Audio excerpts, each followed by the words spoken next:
and not in another vibration. You're always somewhere in between and moving towards something and building momentum towards something and moving in that momentum towards something, perhaps away from something else. But it's a very fine, nuanced line between being in what we call alignment with something, meaning that you are aligned with allowing the abundance of the universe to flow to you, whatever that is for you, whatever it is that you're wanting, and activating the vibration of need.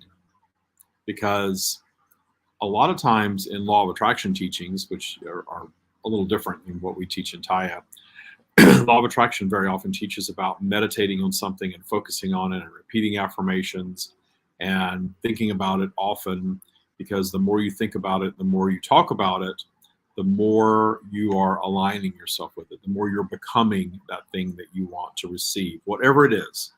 Anything, everything manifests the same way energetically, whether it's a material thing or an experience or a circumstance or whatever.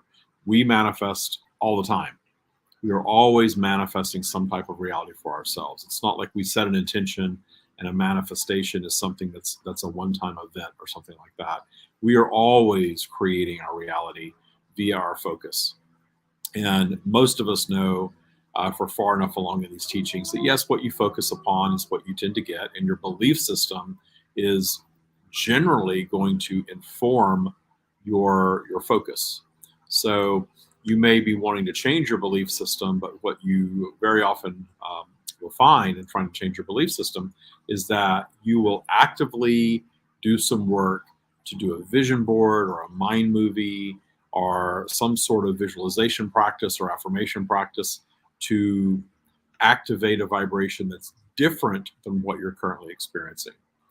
There's not a lot of need in trying to manifest something that you already have. Most of us are focused on manifesting something more or an improvement of some sort or something bigger or better or whatever it is that we're wanting. Our ego is always driving us to want something. And that really is the driver of the human life experience, is that ego desire to experience the earth environment. And our soul completely agrees with that, because our soul came to this environment by choice to allow that ego to be the vehicle that sort of propels us through this experience. And of course, the soul is of source, so the soul is not judgmental. Therefore, the soul is not judging positive or negative. The soul is not judging this thing is good and we want you to experience this, and this thing is bad and you shouldn't experience that. The soul is here for all of it. The soul is here for every painful experience, every traumatic experience, every setback, every negative thing in our world. The soul is not judging as negative. The soul is viewing all of that as expansive experiences. In the Tya practice, we are aligning ourselves more and more and more in our belief system with that soul, that eternal perspective, that everything that happens in the earth environment or any physical environment, but in this case, we're all human beings, as far as I know, that are watching this. So we're speaking specifically to the earth environment.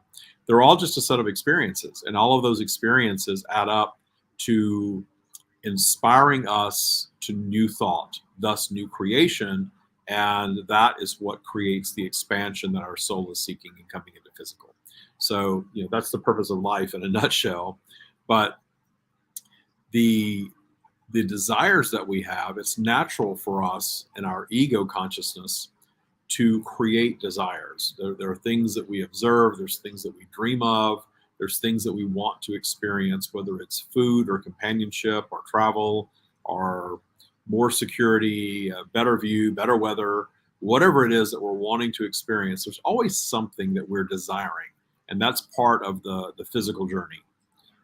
Plants, animals, all life has a desire factor going on. So as human beings, we certainly have a set of desires.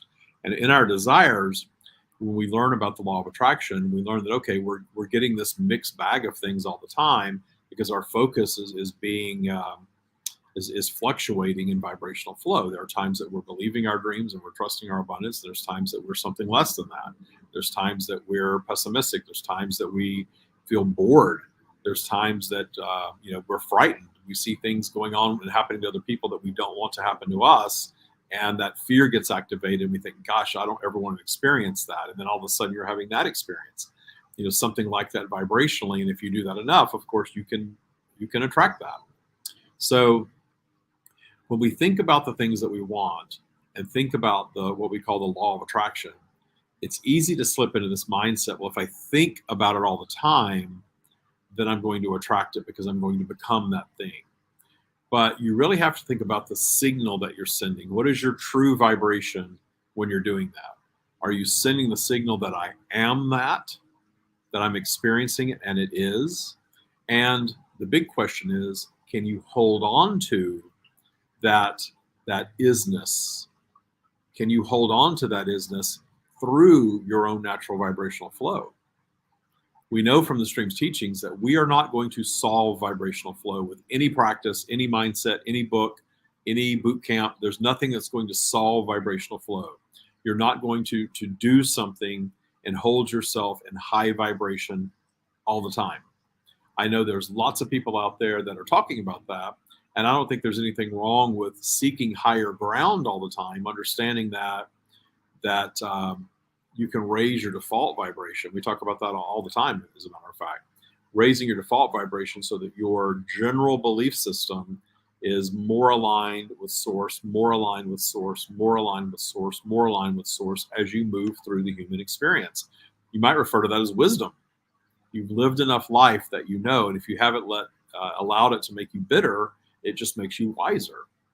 And there's certain things that you will gravitate toward, and there's certain things that you simply no longer believe because you become a wiser being. That's expansion. Wisdom is expansion. So think about it in terms of we're gaining wisdom as we move through the life experience, and not all at the same rate, certainly. But as we gain this wisdom, there are old beliefs that fall away, and that there are new beliefs that take their place. And the thing to remember is that our belief system is our operating system. Therefore, there are going to be some basic beliefs present the entire time that we're in physical. We have a belief that we have to hold on to. And a lot of times we're using faith to bridge the gap because we're believing in something that isn't necessarily proven to us. But there's nothing wrong with that, because all new creation is born of a belief in something that hasn't yet been created. So to think that, gosh, I don't want to daydream about something that isn't happening yet, that's so useless. It's a waste of time. It's foolish to do that. All creation occurs that way. Everything that we see around us in our world was a daydream before it was reality. So there's nothing wrong with daydreaming. So having a belief system that allows you to gently daydream about something without dipping into the vibration of need. Because as soon as you activate the vibration of need, you are now sending a different signal to the universe. The vibration of appreciation is alignment. I appreciate that palm tree. I love that palm tree. That palm tree is going to continue to be part of my experience in some way, or something like it in some way, because I'm appreciating it, actively appreciating it. But when you get into the vibration of need, the signal changes. The signal becomes, it isn't here. There's no palm tree there. I need a palm tree. And I am going to set aside time every day to focus on the palm tree being there. Am I focusing in appreciation, or am I focusing in need? That's the difference. And it sounds kind of nuanced, but it's a big difference. It's a very big difference. And a lot of times in law of attraction teachings, we're slipping into this vibration of need. And I believe that inauthentic positivity is also a vibration of need. And I was reading something this morning about this positivity conference that's going on, and stuff like that's going on all the time. I don't pay much attention to those things, but I was just flipping through and saw something about a positivity conference. There's certainly nothing wrong with wanting to attend a positivity conference. It's better than a negativity conference, right? But in this idea of we have to be positive all the time, that can also activate the vibration of need. It's like you're trying to claw your way up the spiral because you believe in the law of attraction. You believe that your mindset is creating your reality, and you're so afraid of something negative crossing your path that you are dipping into the vibration of need when it comes to positivity. I need to be positive all the time. I must be positive all the time. I have to have this positive mindset.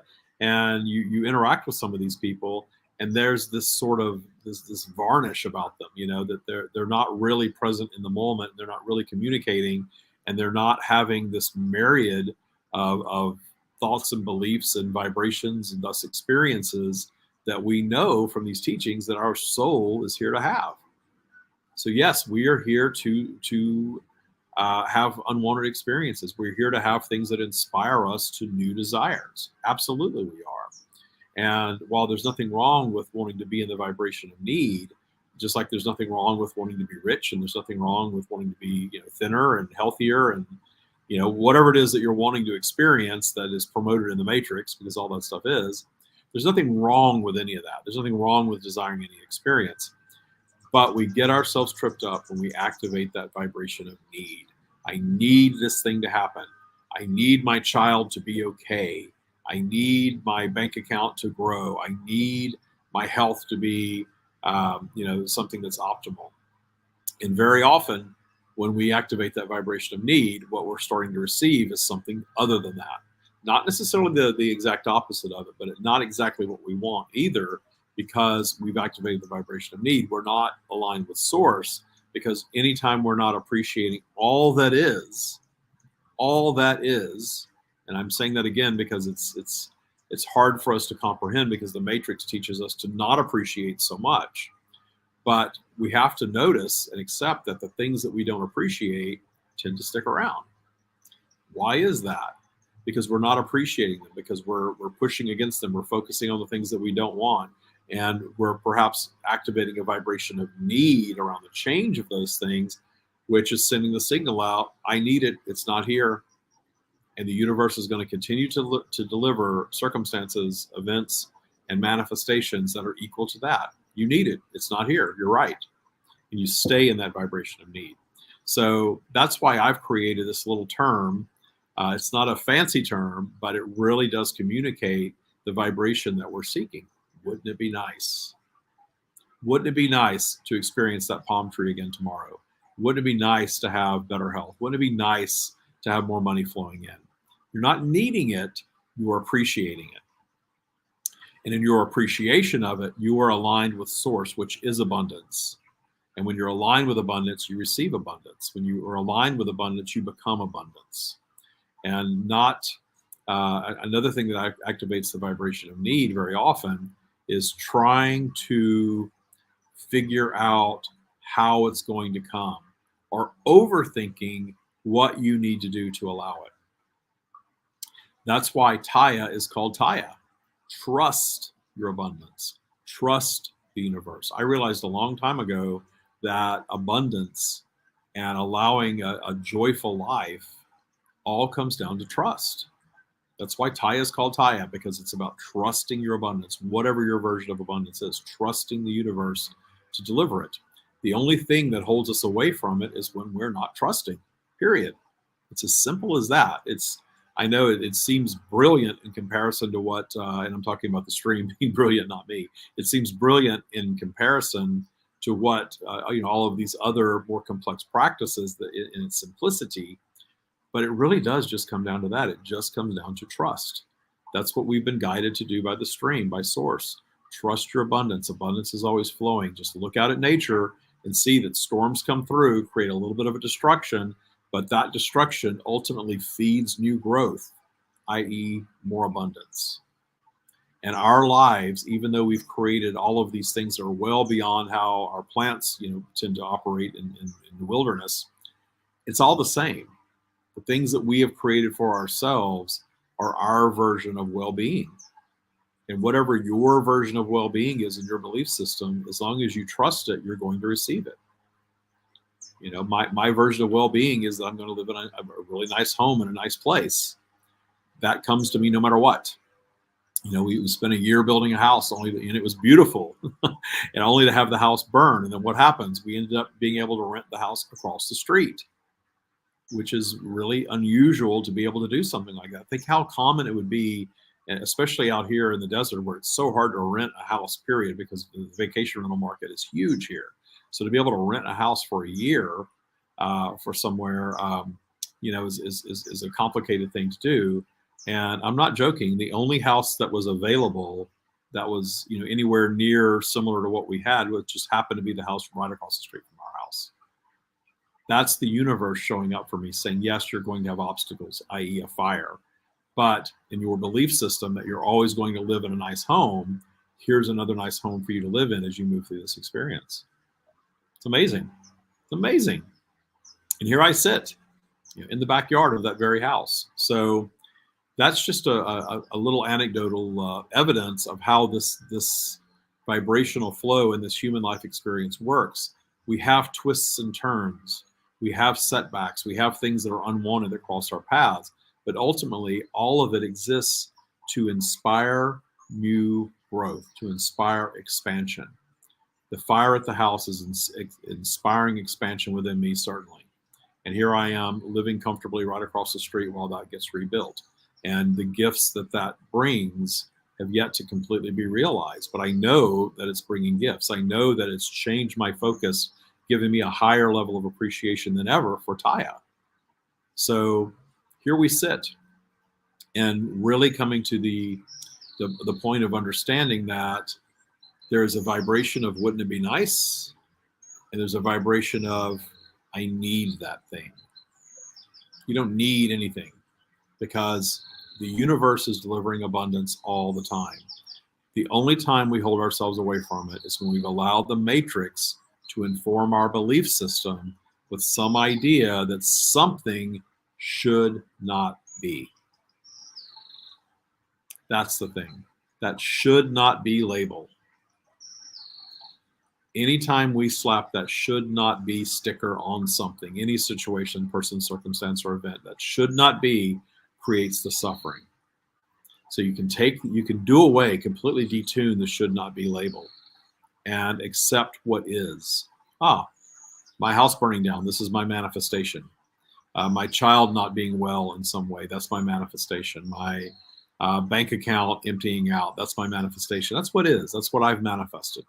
I can beat myself up about that, or I can just move through this experience, understanding this is just a storm that's moving through my life experience right now. And the sooner I appreciate it, the sooner it will move out, regardless of the magnitude, according to the matrix, of what we're experiencing. So Cheryl, I see you. Hello, good to see you. And Cheryl is saying, since you can't see her comments, I actually went through a whole cycle of what we're talking about here yesterday. I can truly say that if I didn't have this practice, the day would have gone a very different direction. I cannot thank you enough, David and Tya. Thank you for sharing that. So the Tya practice is not going to deliver perfection in your life because we're not here to experience perfection. The Tya practice delivers an alternate perspective from what we've learned in the matrix. And those of us that are actively practicing it understand firsthand, and we have evidence of it everywhere, that we are in control of our mindset and our opinion of what's going on in our lives and around us. And when we shift that, our reality completely shifts. I've for years heard people talking about moving from 3D to 5D. I even heard one person one time saying that they were living in 12D and all this stuff. And I didn't really know what the hell they were really talking about. Like, what is this 5D, 12D, 18D, whatever this is? What is all this stuff? And it wasn't until I looked around at my life, how much it had evolved in this practice, and realized that, wow, I have a set of tools that really allow me to have a perspective that isn't as painful, isn't as suffering, isn't as judgmental, and isn't as fearful as what I've been taught. And I found that the more I practice it, the more I move in that direction of appreciation of all that is. Less fear, less worry, less judgment, less self-criticism, more allowing of whatever experience is coming through my life, not seeking perfection and not needing anything. I know now that that's what they're talking about. They were doing enough spiritual inner work, if you want to call it spiritual, inner work, to detune and shift their mindset to where they were experiencing the same life experience as other people very, very differently. So it's not that our physical vehicle is going to be, sucked out of this reality and plopped down on a more perfect earth environment. It's not about that at all. It's about discovering the perfection that's already here and appreciating it on a higher and higher level all the time, thus detuning the matrix, detuning that matrix of thought that is counter to source. And that counter to source vibration serves a purpose. It's why physical exists. It creates reality. It inspires new creation. So it's not something that's bad, but it's something that those of us that have been inspired toward work like this come to understand. We can have less and less and less and less of that in our lives, and more and more and more source, which is abundance, which is appreciation of all that is. So I hope I've adequately talked about and described the difference between the allowing vibration, which for me is the wouldn't it be nice vibration, the things that I just know will always be are, and the things that I can move into the wouldn't it be nice and know that they were going to come to me, those things show up, i.e. a nice house to live in no matter what, even when yours burns down. And the things that I am in need of, which I'm in far less need today than I've ever been in my life, but that thing that I think that I need, whatever it is, when I realize that I'm in the vibration of need, it's this aha moment for me that, that's why I'm not experiencing it, because I'm needing it. If I'm needing it, I'm not trusting it, because if I'm needing it, I'm sending out the message to the universe that it's not here. And the universe is always going to agree with whatever we are vibing with, because the universe isn't judging our experience. Therefore, the universe is simply going to deliver on our vibration, period. I want to take this opportunity to thank you all. David and Cheryl, thank you for saying hello. All of you watching now and in the future. I will be back Sunday morning, this coming Sunday morning with Sunday Soul Food. Hope to see you there live at 9 a.m. Pacific. Thank you.